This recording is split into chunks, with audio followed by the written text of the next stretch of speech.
Good morning, lovely people. This is Terry Fields, the personal injury attorney here in Metropolitan Atlanta, coming to you with another legal tip. Now, this video is going to be about discovery. It's going to be about the discovery process. I've been thinking, when I was thinking about doing this video, I was thinking about a couple of different jokes that I've heard about the word discovery. There's this comedian who was talking about Discover Card, and he was like, that's a great name for a Discover Card because I discover I can buy all this stuff, and they discover I can't pay, and so interesting, so funny. And I have another joke I'm going to share with you all, but okay. One theme of these videos, that I am wanting to incorporate in these videos is hydration. Let's hydrate together. So this is my cup of hot water in my It Feels Good to Get Stuff Done cup. And I'm going to be hydrating throughout the video. Try to remember, if not, drink it all down like I have been. And then also I have this. Hydration is so important. It's so good for us. So I'm going to encourage you. Get your bottle of water while you're watching this video and just hydrate periodically. Okay, so anyway, discovery is what we'll be talking about. Another joke, there was a comedian talking about the founding of this country and how they talked about how Columbus discovered America, and he was like, "Oh, that's very interesting. What if we were to use that same logic and those same words today? Like, I walking down the street and I decide to go into this building and I discover these people's apartment." And I discover what they have in the apartment. And when they come back and try to get their stuff or try to get in their apartment, I kill them. So very interesting. But discovery is a different thing in the legal, what I'm going to talk to you about. So what is discovery? Okay, so I have done some videos right now about the whole litigation process. I have already done the videos. They are posted. They are in the timeline there. I encourage you, if you haven't seen those, stop right now. Stop right now. Go back and get those videos. Oh, I will never be able to do these darn eyebrows. I always remember about them right after I put that moisture on. Oh, it's so frustrating. Anyway, that's an ongoing theme. I should write myself a note and just put it on here, eyebrows. So the next time you see me, either they will be done already or I will make sure that I do them before I put my moisture on. But actually, they're not that bad, so they're okay. So what is discovery? Just to recap, you're going to watch the video, stop this and watch the video. I put a little Vaseline on my lips this morning. Discovery is this. It is the complaint is filed. So we understand we cannot deal with the insurance company. They are not trying to hear it. They are not listening. They are not settling anything. So we have to file the complaint. After we file the complaint, we have to get the defendant served with the lawsuit. After the defendant is served, the defendant then answers the lawsuit. The answer triggers what we call the discovery period. Discovery is that time. Oh, and by the way, y'all, I'm going to talk to you about the documentary, of course, that I'm watching, the documentaries that I'm watching, and this book. You know, I'm finding it harder and harder to get a decent documentary to watch. But anyway, we'll talk about that. So,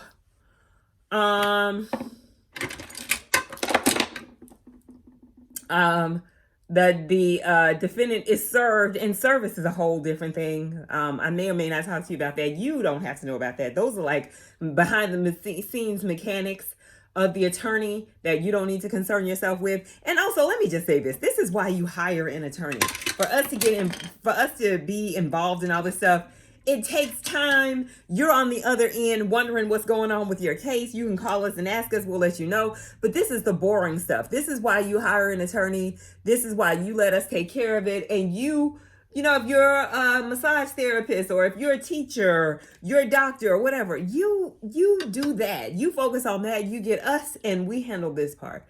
So you file the complaint. The complaint is like a party. Okay, I used to teach over at Clayton State University. I taught for 8 years and I really, really enjoyed it until, you know, it was no longer my time and I had to move on with my life. But maybe one day I'll get back to it. But this is the way I used to describe it to my students is the complaint is a party. Litigation is a party. The complaint is the invitation. You got to make sure that the defendant knows the party's going on. Otherwise, they're not going to come to the party. And it takes, you can't just mail it to them. The defendant might say, oh, I moved, or they lost the mail. You have to officially make sure that they understand the party's going on. So that's called service. So once they officially know that the party is happening, they get to appear and defend themselves. And you know what? I've been doing one brush. I think I'm going to try this flatter brush for my, yeah, that makes it a little easier. It's pigmented. It showed up real easy, doesn't it? Now I'll put some in the corner of my eye. Like so. Like so, like that. Okay, I'm gonna do these eyebrows right quick. There it is. I was just gonna talk about how I've been missing this eyebrow brush. And there it is. And again, my eyebrow thing is breaking up on me. I'm just gonna tap, tap, tap. And this brush helps to control it very well. All right. So anyway, you got them invited to the party, right? And the reason why we know we served them, then once we serve them, we actually have to let the court know officially that this person has been served. And all that. I mean, you don't need to worry about any of that. We take care of all of that for you as the client. Ooh, I'm getting a little primer out. Very good. This primer's just about had it. I have some in my Sephora cart, but I'm looking for other stuff to add to my cart before I actually order this primer. I'm not going to the store, and I cannot justify the shipping and handling fees just ordering primer. So we're going to have to make do with what we have in that Fenty primer. All right. So they have been served. They are obligated under the law, once they have officially been served, to do a thing we call answer the complaint. They have to answer the allegations that are in the complaint. They file an answer, different ways that they can answer. I used to be on the defense side, so I know, I had that committed to memory how to answer. Why am I putting it on the brush? Putting it on the brush sometimes is just like straight up wasting product. Ooh, did that drip? Looks like it dripped. So I don't have product to waste. Let me put a dollop here. Oh, it dripped on my finger. That's what happened. Anyway, they answer in their way. I'm not going to go into that because I am on the plaintiff side now. I no longer do defense work. So they have so much time to file the answer to make sure that they have presented their defenses. If they don't, there's a way that we proceed if they don't, but most of the time they do. So we're going to talk about what happens most of the time. All right. Okay, I'm going to put it on the brush. I know this is the 420. I can just tell. Now, I don't even need to look at it. Put this up under here and here and here.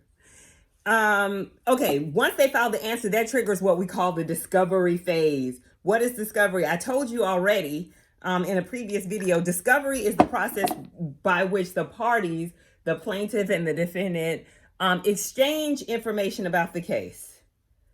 They go back and forth with, we remember what happened. What do you think happened? What you describe what happened. Tell me what happened.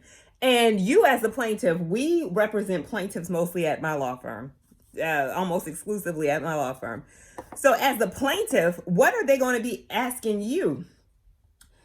They get all in your business. I'm just going to tell you right now, they get down in the nitty gritty. They get all in your business. They'll ask you for your, and if you're interested in the specific questions, I can get some discovery requests that I can pull some of the questions that we normally get, but they will ask you your name. If you're a woman and you're married, they'll ask you what your maiden name was. They may ask you for your social security number, your date of birth. They are doing a check on you. They're doing a background check on you. By the time this is all said and done, they're going to know everything about you. They're going to know all the insurance claims that you have made, all the car wrecks that you have been in. The insurance companies have these little reports and this information that they keep on you. And your insurance company participates too. All insurance companies participate in this database and exchange of information. So they're going to ask you all of this stuff, and it's best for you to be truthful, because you might not even remember. You know, sometimes that might be the case, but to the extent that you can, you need to search your memory and search your records so that you can be truthful, because the last thing you want to look like is that you're trying to hide something, because they're going to know. They're going to know everything. And I'm going to tell you this. Okay, I'm going to go on a little tangent here. I remember long before I even went to law school, 100 years ago, I used to be obsessed with 2020. I watched 2020 every Friday night, Hugh Downs and Barbara Walters. And they had this story about insurance fraud and how these people make insurance claims, and the insurance company will get an investigator on them and straight up follow them. So there was this one man who was making a workers' comp insurance claim. This man was on his way to millions of dollars, $1 million payout. So I remember they had the video camera on him. They did a deposition in his home. They said that he was in this accident, which caused him to revert to being a six-year-old intellect. And so I remember they had him, and he was calling his wife mommy, and just putting on a good show for these people. I mean, just almost made it through until they caught him on the golf course. They caught him on the golf course playing golf before the payout came. And they were straight up, the check was being printed. They were going to pay this man millions of dollars. Caught him on the golf course and went ahead and arrested him. And then he immediately went back to the act. Like, they had his arms behind his back, and he was saying, mommy. It was so funny, y'all. If it's on YouTube, I don't even know, but I will never forget that as long as I live. Then I also saw the footage of the man in the subway pour the water on the ground, then gingerly get on the ground and then start to scream like he had just fallen. And the video camera is catching everything. Well, that's another thing. You need to know that not only is the insurance company investigating you, but there are cameras everywhere. The subway has cameras, the McDonald's, everywhere you go, the Walmart, Kroger, everyone has a camera everywhere. So if you're saying that you were injured on a premises, you are likely going to be caught on candid camera. Your car wreck may be caught on camera. There are a lot of cameras here in Atlanta that will catch you at busy intersections, and even some intersections which you wouldn't even think that they have cameras. There are cameras there. So just be aware that you are being watched. Big Brother is aware. The revolution will be televised. So anyway, so you want to be truthful and just know, just go ahead and assume that they know already. So just go ahead and tell them. And like I said in the last video, make sure that your lawyer is not the last to know, like that Britney Spears song. Don't let me be the last to know. I'm over here trying to help you. Just go ahead. Don't hold back. Let it go. Tell me everything. Everything that you think might be detrimental to your case. Let me know, because the insurance company is going to know. Okay, and that's okay. Let me be sure that I'm being clear, because again, I was a teacher. I think I do a good job at this, but let me just recap to be sure that you understand where we are. The defendant has answered. Now the defendant is asking questions. We call those interrogatories. Interrogatory is just another way to say question, right? So they are written interrogatories. They are a set of questions that the defendant will send over for you to ask. Okay, and by the way, we will ask the defendant questions as well. We usually send that with our complaint. We send the questions over. So, but right now we're focused on what you have to do as the plaintiff, and that is you will have to answer the defendant's discovery request. So those are interrogatories. They're going to ask for what school did you go to? They're going to ask about witnesses that you have. And, ooh, what is going on there? Excuse me.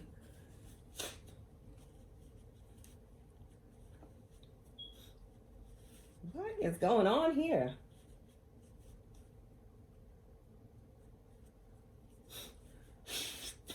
I'm sorry, this is the real.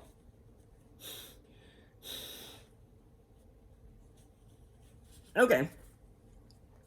They're going to ask about the witnesses, and I hope you have those witnesses and your attorney has talked to those witnesses already, and you can provide the information. If there was anybody in your car, you should provide that. They're going to ask you about the treatment that you underwent, what doctors that you went to. That's something you should be talking about with your attorney all along. The medical treatment that you're seeking. They're going to ask you to give a narrative. Even though they have the police report, they want to hear it in your words, what actually happened on the day of the wreck, probably where you were going and why, what was your purpose. And you want to be as forthcoming as possible. I've had some clients say to me, that's not their business. I'm not telling them that. I don't want to do that. But yeah, you can do that if you want to, but it's not going to help you. It's only to your benefit to be as honest as possible. And of course, your attorney is helping you put together your responses. So we'll make sure. I'm going to go high. See how high I can go at this.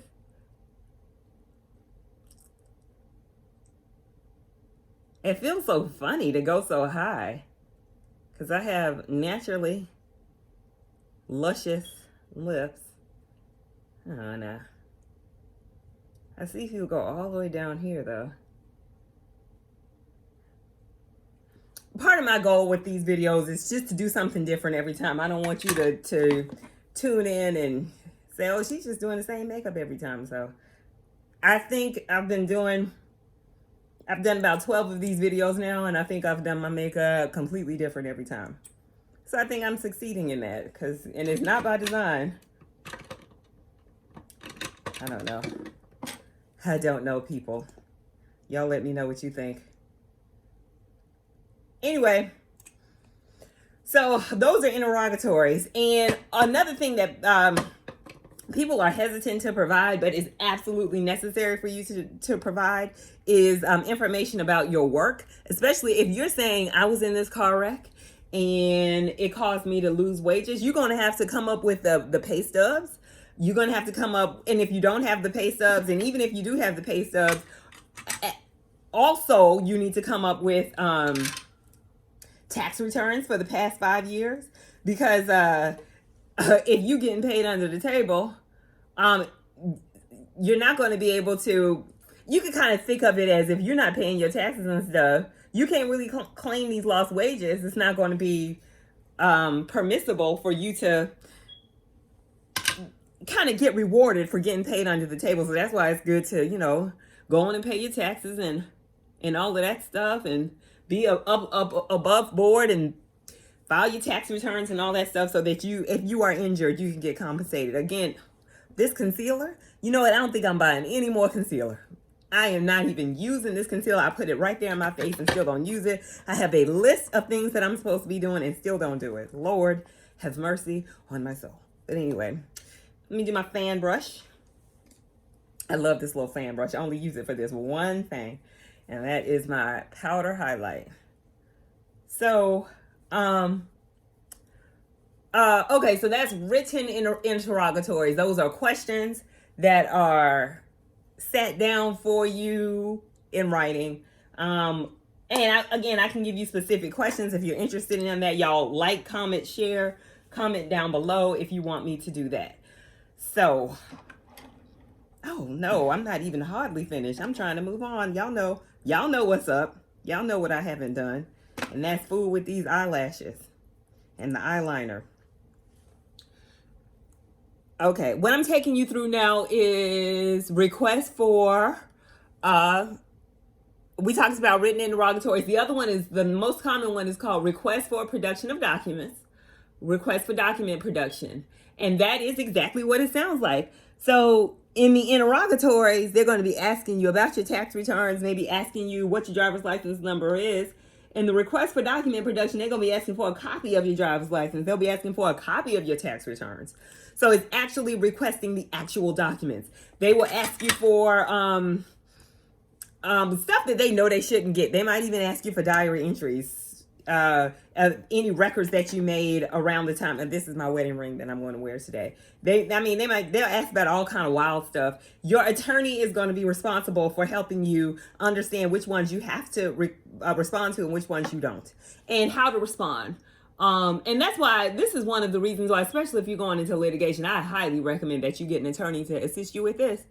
And not just the attorney, but the whole team. You want to make sure the attorney has a good paralegal to help walk you through it and help you make sense of everything that's going on. Okay. So,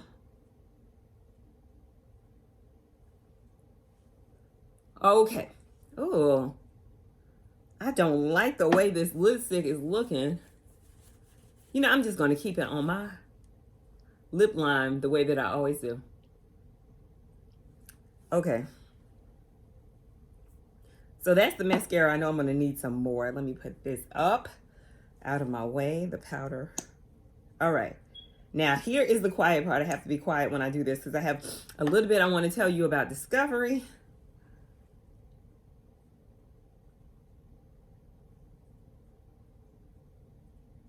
I think it gets better and better every time. When I get too happy.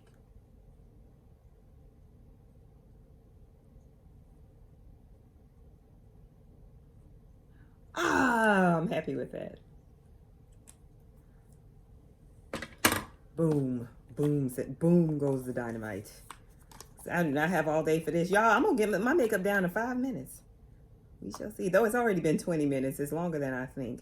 And I'm not using that.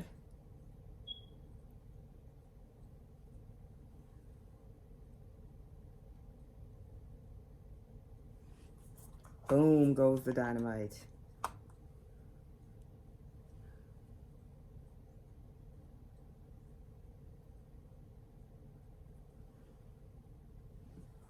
I mean, I don't know. These kind of look kind of crazy, but that's what it's going to have to be.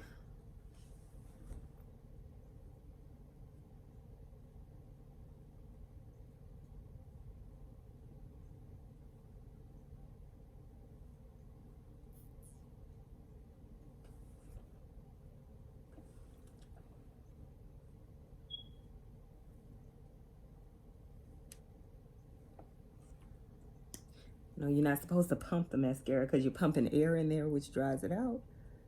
So I'm just...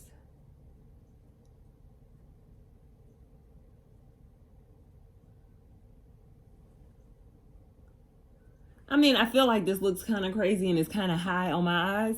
But, you know, I'm just going to be patient with myself and just say the next time I am going to do better. Let me tell y'all, the first time I put these lashes on and I went to clean them the next day or at that night, after I wore them, there was so much friggin' mascara on there. And every night I'm cleaning more and more mascara off. Okay, so my little bracelet, I'm gonna put my watch on in a minute, but I'm afraid it'll stop the video, so I'm not doing that. I'm doing my little bracelet over here. I got these earrings from my esthetician, which Jane, thank you so much. This is my first time wearing them because now I'm wearing something with kind of brown undertones in it. And I remembered about these earrings, so I'm going to try these today. Okay, all right. So we talked about the written interrogatories, then we talked about requests for production of documents, and they can ask for any documents. Usually the interrogatories is where it's at. Oh, I need to do...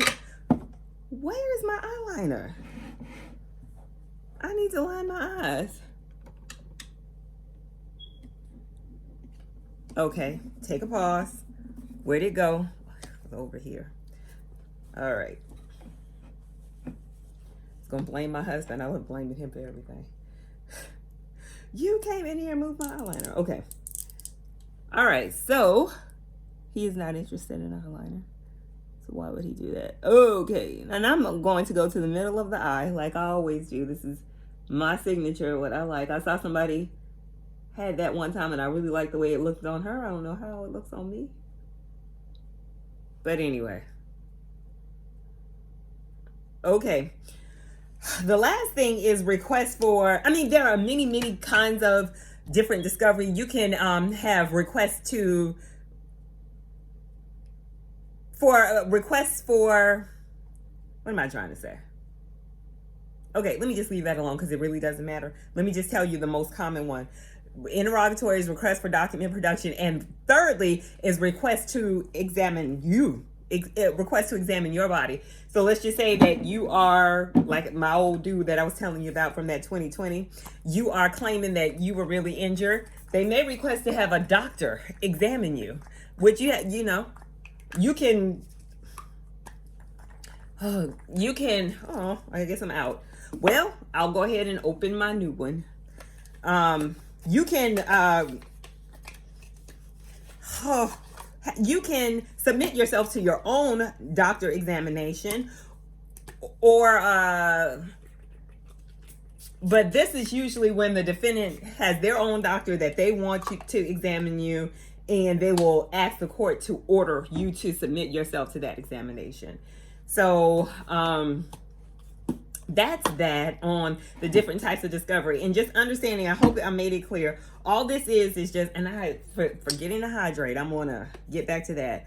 But all this is the parties exchanging information back and forth, just making sure they understand each other's position. And all throughout this whole process, at any time, the defendant may say, "Oh, let's go ahead and settle this case." Let's just say during the discovery, the interrogatories, they get them back and they say, "Oh, well, we didn't know that.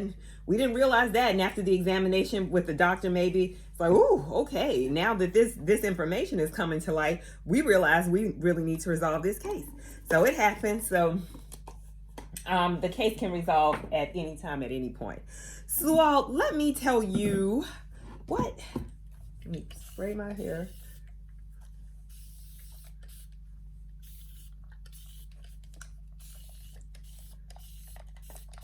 This feels dry for some reason.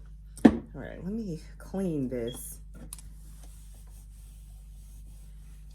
Oh, I need to bring some cleaner over here. This makeup is getting on my vanity, my brand new vanity. Oh no. And so that is discovery, just exchanging information back and forth. There are different mechanisms, different ways. And I'm just always here to encourage you to be 10,000% completely honest with your attorney and be completely honest with the other side. It doesn't do you any good to be anything other than honest, because they are going to, you know, they can and they will use it against you, just like they say in criminal proceedings.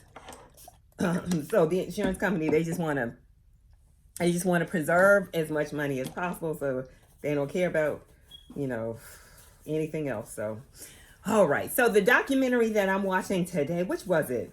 First, I was trying to watch this documentary on Style, American Style. But and then I started watching one about Nazis. Oh, I guess they were saying that Hitler never really died. I guess that was the point of that documentary. But then that started to get on my nerves. So, you know, it's just been a very long time since I watched a good documentary. I guess I don't want to watch the one about Queen Elizabeth anymore. It's kind of boring. Not boring, I don't know. I was excited to keep watching it, and then I just stopped watching it. And then what was I watching? I probably started all of them, and I've been doing this thing lately where I start and stop them. I used to be like, okay, I started this, let me finish it. But nowadays my attention span is getting much shorter. And it's been a really long time since I've seen like a really, really good documentary. And so I started watching the one on Style. And I think the reason why I stopped watching is because it was trying to be too much. I want you to go in depth, maybe go in depth on Diane Furstenberg's wrap dress. I watched a documentary just on that, just on the impact of that. But when you're trying to hit everything, it's like, because they started off with how the U.S. was seen as being a country of commoners, and Europe had the style. And so in the 1940s, and they were talking about how, which I thought was interesting, which is true in my family, how all the women make their own clothes and everybody had their own sewing machine. And that was definitely true in my family. I remember my mom making me dresses, and I'm sure, I know in my family I've heard of other people. I know my cousin said my aunt made them dresses and stuff. And so I think we've all come up through that. So anyway, and then there was another, why am I drawing a blank? Me and my husband were talking this morning over breakfast, and I stopped watching. What was I watching? I stopped watching something. What was it? I can't remember. Well, if I remember, I'll tell you. Okay, this brush, it just has so much foundation on it. All right. Okay, last thing I'll say about discovery, I'm just jumping all around back and forth, and then I'm going to close the topic and then leave it to you all to let me know if you have any questions and I can revisit the topic, is that there is a certain time period that you have to respond to the discovery request. So if your attorney reaches out to you and ask you to give those responses, it would be best for you to respond as quickly as possible so that we can get the information out, so that we can get the litigation going, don't have to ask for extensions and things of that nature, which is never good. So, all right. So let's talk about Howard Hughes, the paragon of paranoia. Oh my God, this is very long. So we're going to cut this up. This looks like 1, two, one, two. Looks about 2.5 pages on Howard Hughes. So number one, Howard Hughes, the paragon of paranoia, the sad condition of reclusive mogul. And if you saw that movie Aviator with Leonardo DiCaprio, I did. I was pretty surprised about some of the stuff that he was into according to that movie. But of course, you know, the movie is never completely accurate. So we're going to read the first section of this. Howard Hughes, the paragon of paranoia. That sad condition of reclusive mogul Howard Hughes in his last years is well known. He became a bearded, emaciated germaphobe hiding in his Las Vegas hotel room. But the actual details of Hughes's strange life are even more shocking. A golden youth born in Houston, Texas in 1905 to an overprotective mother and an entrepreneur father who made a fortune from inventing a special drill bit, Howard Hughes moved to California shortly after his mother died when he was 17. There he was exposed to the Hollywood film industry through his screenwriter uncle Rupert Hughes. When his father died 2 years later, Howard inherited nearly $1 million while still in his teens. Through shrewd investments, he managed to parlay that into a serious fortune, which gave him the means to pursue his interest in films that had been ignited by Uncle Rupert. Hughes became a darling of Hollywood beauty queens.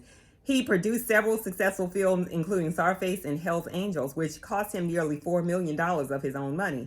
Next, he turned his imaginative talents to aviation. He formed his own aircraft company, built many planes himself, and broke a variety of world records. He even won a Congressional Gold Medal in 1939 for his achievements in aviation, but his life took a drastic turn in 1946 when he suffered injuries in a plane crash that led to a lifelong addiction to painkillers. He also downed several seaplanes and was involved in a few auto accidents, and perhaps these mishaps helped give him the idea that the world was out to get him. All right, so we'll continue into his evolving into a hermit the next time. So I hope you all are having a wonderful day. You know, I really enjoy doing these videos, and throughout the day I always think about these things that I want to tell you. I can't think about any of them right now. Let's take a moment to hydrate. Let's make sure we hydrate.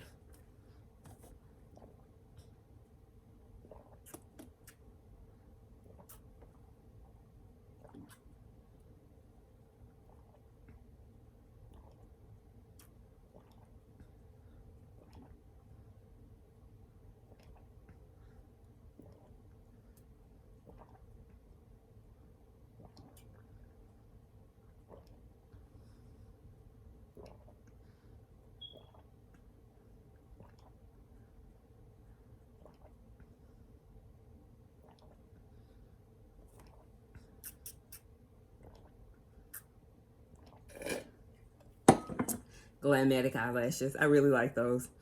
All right. Well, y'all hydrate today. Continue to hydrate. I am going to drink all of this down before the end of the day. I hope that you have your water and you're hydrating too. I hope that you have a wonderful day. And again, I hope if you have any questions for me, any additional assistance that you need, feel free to let me know. I'm here for you every day, every weekday. I'm going to take the weekend off and not do my makeup, but I'll be back on Monday with a great topic for you guys. And again, have a wonderful day. I'll talk to you again soon.